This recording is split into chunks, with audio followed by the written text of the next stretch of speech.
नमस्कार, स्वागत बा आप सभी दर्शक लोगन के। तक खबर बा भोजपुरी हिट मशीन खेसारी लाल यादव और अक्षरा सिंह जी के बारे में। दूगो खबर बा। सबसे पहले खेसारी जी के जो सिंगल खबर बा वो आप लोगन के बता देता नहीं, ओकरा बाद दोनों के जोड़ी वाला खबर बताएं। यही जो खबर बा ई बा खेसारी लाल यादव जी के एगो ऐसन फिल्म के बारे में जो कि आज से 5-6 साल पहले रिलीज हो चुकल बाड़ी सिनेमा हॉल में, और नोटबंदी के ही शिकार हो गई रही फिल्म अच्छा रहे लेकिन नोटबंदी के कारण ना चल रहे। लेकिन वह फिल्म अब एक बार फिर से सिनेमा हॉल में दस्तक दे जा रहा बाड़ी।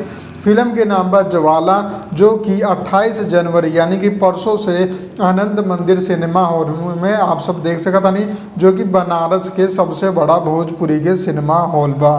इधर रहल पहला खबर। अब बात करी दूसरा खबर के बारे में, जो कि मेन खबर बा।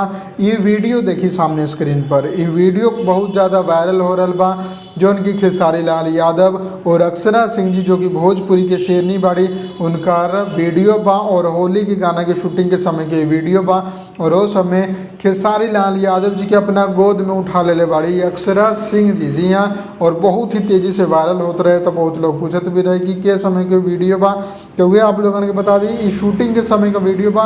होली के वीडियो गाना के जब शूटिंग होते रहे वो समय के वीडियो बा, और बहुत जल्द ये होली के वीडियो गाना आप लोगों के ब्लू बीट भोजपुरी पर देखे के भी मिल जाए।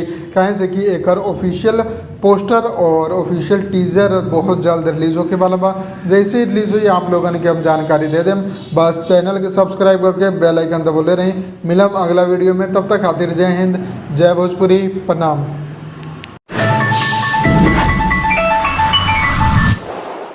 लाल बटन के दबा के अपने के चैनल के सब्सक्राइब कर ली और सभी खबर सबसे पहले देखे खातिर एक घंटे के बटन के भी दबा दी, ताकि जितना भी खबर डालम आप सबसे पहले फ्री में देख लें।